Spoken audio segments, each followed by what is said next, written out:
Eh bien salut tout le monde, ici Adolphe, j'espère que vous allez bien. Aujourd'hui, nouvelle vidéo à l'occasion du Black Friday, donc quand celle-ci sort, on est le 26 novembre, c'est le Black Friday, il y a des offres de fou. Donc aujourd'hui, je vous le précise, si vous voyez la vidéo le jour J, il y aura deux vidéos. Il y a celle-ci avec les 5 écrans gamer que j'ai à vous présenter aujourd'hui, ils sont tous avec moi, ils sont tous en promotion. Et entre midi et 16h, je sais pas, ça va dépendre du temps que je mets à faire cette vidéo, bah vous aurez la vidéo des bons plans du Black Friday, donc il y aura deux vidéos aujourd'hui, restez à l'affût parce que les deux devraient vraiment vous plaire. Après, si vous êtes ici aujourd'hui, c'est tout simplement parce que vous cherchez un écran gamer, que ce soit pour le Black Friday ou alors pour Noël ou même pour le début d'année 2022, tous les écrans seront toujours d'actualité, il n'y a pas de souci. C'est juste que du 26 au 28, vous avez des promotions supplémentaires concernant tous ces écrans gamers, donc je pense que ça mérite d'être vu et c'est pour ça que je vous les présente en vidéo à part. Tout simplement parce que si vous voyez la vidéo aujourd'hui, bah profitez-en, il y a des promos de fou et franchement c'est génial, mais si vous voyez la vidéo plus tard, il n'y a plus les promos, mais c'est pas grave, ça reste quand même de très bons écrans. Donc bienvenue pour ce nouveau top 5 des meilleurs écrans gamers, j'ai les 5 écrans avec moi et on va tout de suite passer à cette vidéo. Bon, juste avant, je vous le précise, la vidéo d'aujourd'hui est sponsorisée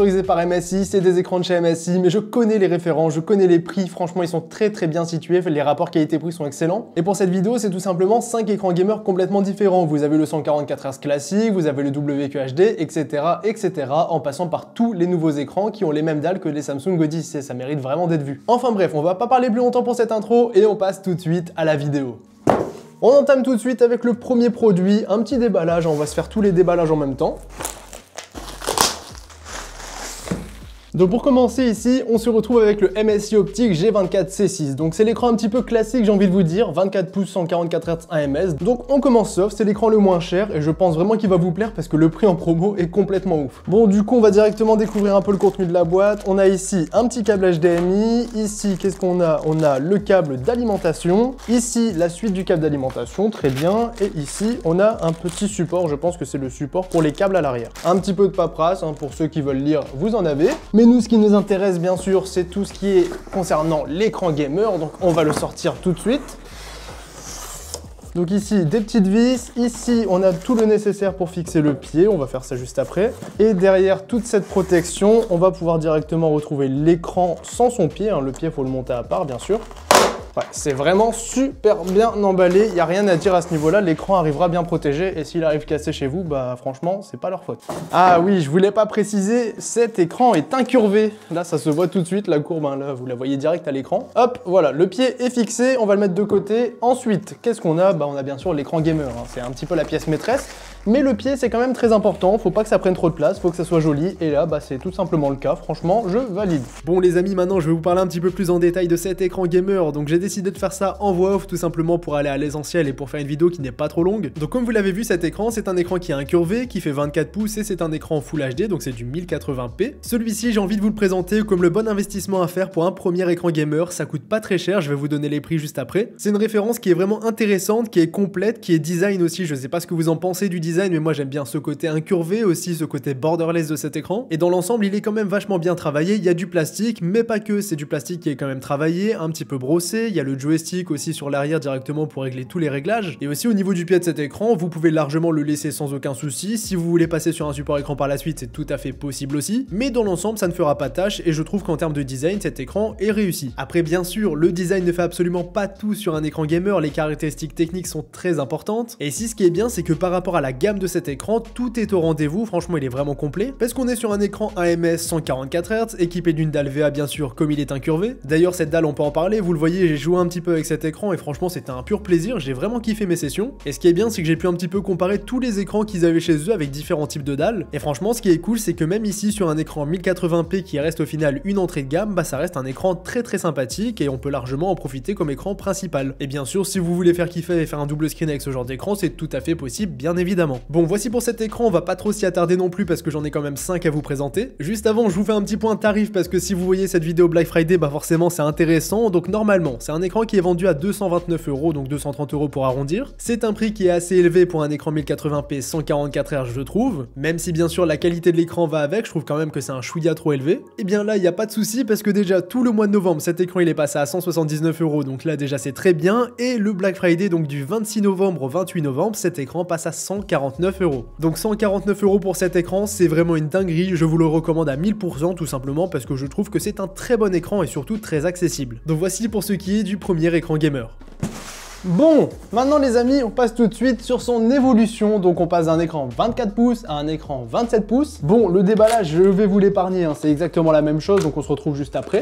Donc au niveau de la présentation, un peu différent. Le pied, bon, c'est la même chose, mais l'écran, bah vous le voyez, on est sur un écran qui est plat, qui n'est pas incurvé. Donc ça fait toute sa différence au niveau du packaging. On va monter tout ça et je vous le montre. Bon, du coup, le second écran, le voici. Il est juste ici et j'en ai profité pour remettre le premier écran à côté parce que là, vous voyez la différence entre un écran 27 pouces et un écran 24 pouces. En sachant que lui est incurvé et lui ne l'est pas, c'est un écran plat. Du coup, juste pour vous situer, après je repasse que sur celui-ci, mais ça fait environ 68-69 cm et ça en fait 61 à peu près. Donc voilà, au moins vous voyez la différence, qui est quand même une différence notable, hein. Vraiment, il y a une belle différence entre les deux. Donc voilà, faites votre camp. Moi personnellement, je ne saurais pas trop me décider. Pour du gaming, c'est vrai que c'est sympa de jouer sur un 24 pouces, mais du 27 pouces, c'est aussi très bien. Moi personnellement, je joue en ce moment même sur un 27 pouces. Mais bon, ça c'est les goûts et les couleurs, ça ne se discute pas. Bon, sinon pour parler rapidement en détail de cet écran, celui-ci c'est plus un écran qui est typé e-sport, donc il fait 27 pouces, vous le voyez, c'est un écran qui est plat, là voilà. Il n'est pas incurvé, c'est vraiment un écran plat, c'est fait pour ça. Parce que pour jouer, c'est quand même plus intéressant de jouer sur un écran plat. En tout cas en théorie, moi je préfère aussi jouer sur un écran plat. Certains préfèrent les incurvés, mais en grande majorité des cas, souvent on joue plutôt sur un écran plat. Même si bien évidemment, on peut jouer sur les deux, c'est pas du tout un souci, mais souvent pour les écrans e-sport, c'est des écrans plats. Du coup, différence aussi entre les deux, c'est que celui-ci il est équipé d'une dalle IPS, donc au niveau colorimétrie et tout ça, c'est franchement le top. Et l'autre écran, il était équipé d'une dalle VA, parce qu'il est incurvé, et les incurvés, souvent c'est des dalles VA. Bon, maintenant les amis, on repasse directement en VOV pour la présentation complète de ce second écran. Pour commencer, en termes de design et d'ergonomie, c'est un écran qui ressemble énormément au premier écran. Bon, bien sûr, il y a une grande différence entre les deux, c'est la dalle qui cette fois-ci est plate et non pas incurvée. Et d'ailleurs, à ce niveau-là, j'ai un petit peu plus de nouvelles à vous donner, comme j'ai testé tous les écrans les uns après les autres. Et bien, de mon côté, je préfère quand même jouer sur un écran avec une dalle plate, même si celui-ci est un écran 27 pouces, j'ai vraiment pris du plaisir sur celui-ci. Après, pour tout ce qui est des matériaux, du pied de cet écran, etc., ça ressemble très fortement, on va passer. Maintenant, au niveau des caractéristiques pour celui-ci, il y a quand même quelques petites différences. Donc, on restera déjà sur un écran très réactif, parce qu'on est sur du 144 Hz 1 ms, mais cette fois-ci, il est aussi équipé de la dalle IPS, donc ça, c'est un petit plus. Enfin, quand même un gros plus pour cet écran d'avoir une dalle IPS, parce que c'est vrai que la colorimétrie des dalles IPS, c'est quand même supérieur. Donc, pour du gaming, c'est très bien, mais aussi et surtout pour faire par exemple du Photoshop, pour avoir une meilleure colorimétrie, c'est vrai que personnellement, je préfère largement. Au final, mis à part la taille et la dalle de cet écran, bah, c'est deux écrans avec le premier et le deuxième qui se ressemblent énormément. Celui-ci, je le mets aussi dans les écrans un petit peu accessibles, parce qu'au final, au niveau du prix, il est pas si cher que ça pour du 27 pouces 144 Hz, surtout de cette qualité. D'ailleurs, les prix, je vais vous les donner, donc le prix de base 259 €, je trouve que là, c'est assez élevé comme pour le premier. Bah, souvent les prix de base, hein, c'est quand même assez élevé, mais généralement, on va les retrouver quand même moins chers sur le marché. Mais dans tous les cas, en ce mois de novembre, là, on va vraiment avoir de très belles promotions sur cet écran-là, parce que là, de base, il est à 209 €, et pour le Black Friday, il passe à 179 €. Donc encore une fois, le prix de 179 € est valable uniquement du 26 au 28 novembre 2021.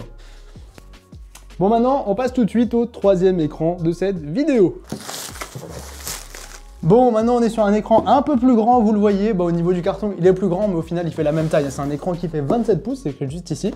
Grande différence, c'est un écran WQHD, cette fois-ci on passe sur du 165 Hz. Bon, du coup cet écran c'est à peu près la même chose, hein, au niveau du packaging, etc. Bon, la boîte est plus grande, mais sinon c'est le même délire. Donc encore une fois, je vous la fais pas, je vais monter l'écran de mon côté et on se retrouve après. De retour en VOV pour parler directement de ce troisième écran de cette vidéo les amis, c'est mon préféré, je veux pas vous mentir. En termes de design et d'ergonomie, il y a une grande ressemblance avec le second écran de cette vidéo, mais par contre au niveau du pied par exemple, celui-ci est beaucoup plus ergonomique. On a beaucoup plus de fonctionnalités, on a aussi la possibilité de cacher au final les câbles si on fait le câble management qui va avec. On peut retrouver une petite touche de RGB sur l'arrière de cet écran, en vrai c'est assez faible, hein, ça va pas forcément se projeter sur le mur si jamais vous vous demandez. Et sinon dans l'ensemble c'est un écran qui restera quand même très joli et aussi très bien fini. Bien sûr, je vous le dis tout le temps, mais l'ergonomie ne fait absolument pas tout, les caractéristiques techniques sont aussi très importantes et ici elles sont largement au rendez-vous. Bon, déjà au niveau de la dalle, vous le voyez, c'est un écran qui est plat, il n'y a pas d'incurvé, donc on est bien sûr sur une dalle IPS HDR cette fois-ci, donc là vraiment ça fait plaisir, les couleurs sont magnifiques. Tout ça combiné à du WQHD en termes de résolution, franchement ça régale, donc on peut jouer bien sûr à tous nos jeux en 1440p si on a le PC qui suit. Mais en vrai au final, si vous avez un PC avec une 3060 Ti par exemple à l'intérieur, ça peut largement suffire pour jouer en 1440p. Et bien évidemment, le 1440p c'est une petite masterclass, hein, passer de 1080p à 1440p ça fait quelque chose. J'ai aussi presque oublié de vous le dire, cet écran est aussi compatible G-Sync, donc là pour tous ceux qui ont des cartes graphiques Nvidia vous êtes servis. Donc voilà, pour résumer et pour faire le point sur cet écran, on est sur un écran WQHD, 27 pouces, 1 ms 165 Hz, donc c'est pareil à ce niveau-là, on va gagner un petit peu. Autrement dit, c'est un écran qui est très complet, qui est aussi bourré de technologie, que ce soit en termes de menu, aussi au niveau de l'ergonomie de son pied, c'est pas tous les écrans qui ont un pied aussi complet. Et surtout, celui-ci, ce qui m'a un petit peu bluffé, c'est qu'il a quand même une très jolie colorimétrie, et ça, c'est un gros point positif pour cet écran gamer, bien sûr. Donc voilà pour celui-ci, dans l'ensemble, vraiment, je vous le conseille, et personnellement, c'est l'un de mes préférés. J'hésite entre celui-ci et le dernier écran. On va dire que dans les écrans un petit peu classiques, entre guillemets, celui-ci, c'est vraiment la masterclass de cette vidéo. Même si, bien sûr, dans l'ensemble, ils sont tous très bien, et par rapport à leur gamme de prix, ils sont tous très bien placés, je trouve. D'ailleurs, en parlant du prix, celui-ci, je vous le précise tout de suite, il est un peu plus cher que la base des écrans QHD, hein. Normalement, c'est un petit peu moins cher que celui-ci pour le prix de référence. Prix de référence qui va quand même s'élever à 549 €, hein, donc oui, c'est très cher. Mais là, encore une fois, vous avez des promotions qui sont vraiment intéressantes, parce que celui-ci, au mois de novembre, il passe à 499 €, et du 26 au 28, donc pour le Black Friday, il va encore descendre à 479 €. Donc voilà, très bon prix pour cet écran. Si vous voulez vous faire un kiff sur un très bon écran 1440p, celui-ci, c'est une valeur sûre, vous allez vraiment kiffer.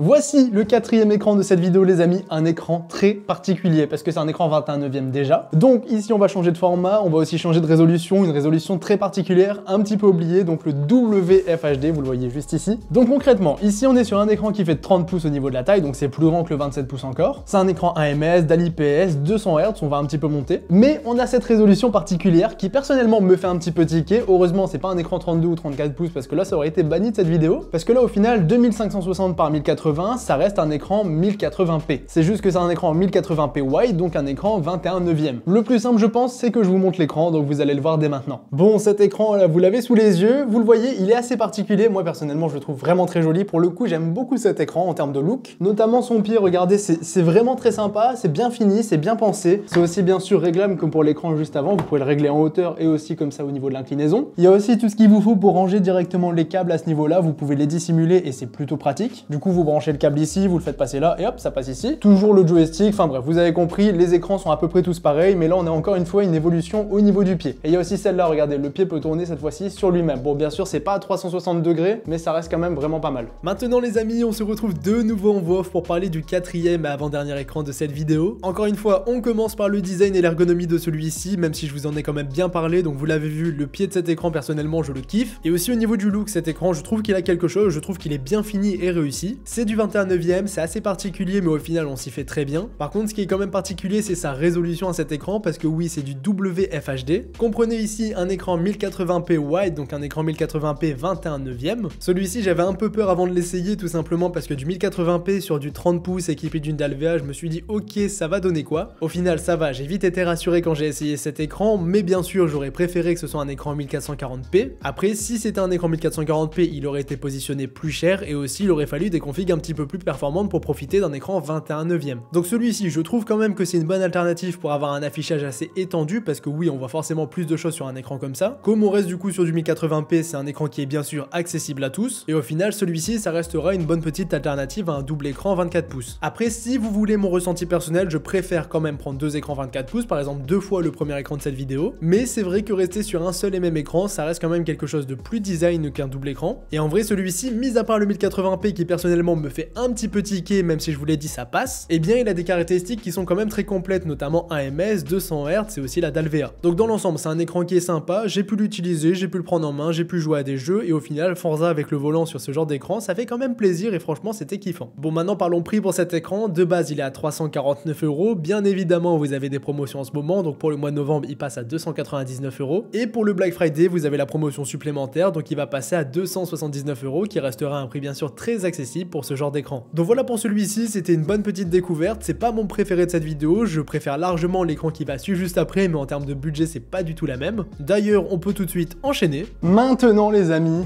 on passe très clairement sur la masterclass. Déjà, regardez le carton. Bon, il est un petit peu abîmé parce qu'il n'est pas neuf, mais vraiment, il a de la gueule. Hein. Vraiment, ça, il n'y a rien à dire. On voit le design de l'écran. Franchement, c'est très très joli. Donc celui-ci, c'est mon préféré, tout simplement. Vous allez voir pourquoi. Tout simplement parce qu'il a un curvé millaire. Je vais pas vous spoiler plus longtemps, même si vous ne savez toujours pas ce que c'est pour certains, je pense. Je vais vous montrer, vous allez kiffer. Mais ici, encore une fois, on est sur un écran très particulier en termes de résolution, parce que vous le voyez, on est sur du UWQHD. Donc là, je vous perds un petit peu, je pense, avec toutes les résolutions différentes. Donc là, la résolution, ça correspond à 3440 1940 par 1440. Autrement dit, en termes de qualité d'image, il n'y a rien qui change, vous êtes sur un écran QHD comme par exemple pour le troisième écran que j'ai présenté dans cette vidéo. Donc vous aurez une très belle qualité d'image, mais attention, ce n'est pas un écran 4K, je vous le précise tout de suite, mais moi personnellement je vois pas trop d'intérêt aux écrans 4K pour le moment, les PC ne suivent pas forcément la route, enfin du moins il faut de très grosses configs, et là vous allez voir que le rapport qualité-prix de cet écran est assez impressionnant parce que je vais vous en parler juste après de toute façon. Bon, voici la bête les amis, je dois me mettre un petit peu sur le côté, il est super grand, c'est un écran qui fait 34 pouces, donc il restera plus petit que mon immense écran 49 pouces que vous connaissez, mais ici c'est du 34 pouces, ça commence quand même à être du sérieux, vraiment à ce niveau-là, c'est un très bel écran, mais vraiment là je veux pas trop m'attarder sur cet écran, je veux juste vous montrer la courbure et regardez, elle est magnifique, elle est incroyable cette courbure. Regardez, je vous le mets un petit peu comme ça pour vous parler aussi, je vous mets les plans en même temps, mais vraiment il est très joli, le pied aussi est très réussi bien sûr. Donc là comme pour l'écran de tout à l'heure, vous pouvez tourner un petit peu comme ça, vous pouvez bien sûr le monter, le descendre, l'incliner, enfin vous avez compris, c'est un pied super ergonomique, vous avez aussi la possibilité de passer tous les câbles. Donc cet écran il est survalidé, je vais vous faire du gameplay sur des jeux de voiture et franchement vous allez kiffer je pense parce que l'incurvé Miller c'est vraiment une pépite. De retour les amis en voix off pour parler de ce dernier écran et aussi pour terminer cette vidéo. D'ailleurs n'hésitez pas à me dire dans les commentaires quel est votre écran préféré de cette vidéo maintenant que vous les avez tous vus. Moi personnellement j'hésite entre celui-ci et l'écran WQHD 27 pouces de tout à l'heure. Je sais pas vraiment, c'est pas du tout comparable non plus. Et d'ailleurs c'est pas comparable parce que cet écran il est quand même assez particulier, hein, vous le voyez tout de suite en termes de courbure d'écran, le Miller c'est beau et ça se voit. C'est aussi super immersif d'avoir un écran Miller en face de nous. Bon à la caméra ça se voit pas trop mais vraiment quand là en face de nous, quand on joue dessus, quand on travaille dessus c'est très bien. En fait le Miller pour vous résumer tout ça très simplement c'est une courbure qui va vraiment s'adapter à l'œil humain et quand on a l'écran en face de nous, bah, on voit un petit peu tous les éléments nécessaires. Et du coup on n'a pas besoin de tourner la tête inutilement, on a vraiment tout en face de nous. Donc l'idée derrière tout ça en gros c'est de réduire la fatigue oculaire et c'est vrai que quand même c'est un point très important pour un écran gamer surtout avec le développement du télétravail. Bon sinon en dehors de tout ça cet écran il est équipé d'une dalle VA, c'est un écran 1ms 165 Hz donc en termes de réactivité il n'y a aucun souci. Cet écran quand je l'ai eu j'ai tout de suite eu envie d'aller me faire une petite session sur Forza Horizon 5 et franchement c'était un pur kiff de jouer sur cet écran là. Faut vraiment essayer de faire tout ça pour comprendre vraiment ce que ça fait comme utilisation comparé à un écran classique, mais vraiment je vous le dis personnellement j'ai kiffé. Pour en terminer avec cet écran les amis, c'est un écran qui est QHD en termes de résolution donc 1440p, mais et là je m'adresse aux joueurs de next gen qui me demandent tout le temps des écrans pour leur console, là cet écran peut être adapté pour vous parce que s'il est relié à une PS5 par exemple, il va être reconnu comme une source 4K. Du coup ça va être détecté comme du 4K et on va pouvoir s'en servir en 1440p alors que normalement sur un écran QHD classique, et ça je le savais pas, je l'ai appris avec cette vidéo, si on branche un écran QHD sur une PS5, il va être reconnu comme un écran 1080p. Donc voilà, c'est un gros plus aussi pour les joueurs consoles de nouvelle génération, tout simplement parce que vous avez une résolution beaucoup plus intéressante. Bon, voici pour ce qui est de cet écran gamer les amis, un écran très particulier qui n'est pas destiné à tout le monde, mais franchement, si vous voulez vous faire un gros kiff en termes de nouvel écran gamer, celui-ci vraiment c'est une pépite. Au niveau du prix maintenant, ça peut être un sujet qui fâche tout simplement parce que c'est un prix d'un écran Miller, donc un écran avec une nouvelle innovation. Je ne vais pas tourner autour du pot plus longtemps et je vous le précise tout de suite, cet écran n'est pas en promotion pour le Black Friday, mais c'est un écran qui normalement était vendu à 1000 €, qui était quand même très cher, et maintenant son prix de base, donc sans promotion, il est à 699 €. Donc si on a des promotions qui s'appliquent en plus sur cet écran par la suite, franchement ce sera un très bon prix. Donc voici pour ce qui est de cet écran assez particulier, je vous l'accorde, mais franchement c'était un vrai plaisir de le tester. Maintenant les amis, j'en ai terminé avec cette vidéo, donc j'espère vraiment qu'elle vous aura plu, et surtout j'espère vous avoir aidé. Si vous la regardez au moment du Black Friday, bah profitez-en rapidement parce que les prix ne vont pas durer très longtemps. Vous avez tous les liens en description, donc je vous laisse là-dessus, on se dit à la prochaine pour une nouvelle vidéo, c'était Yada, salut tout le monde.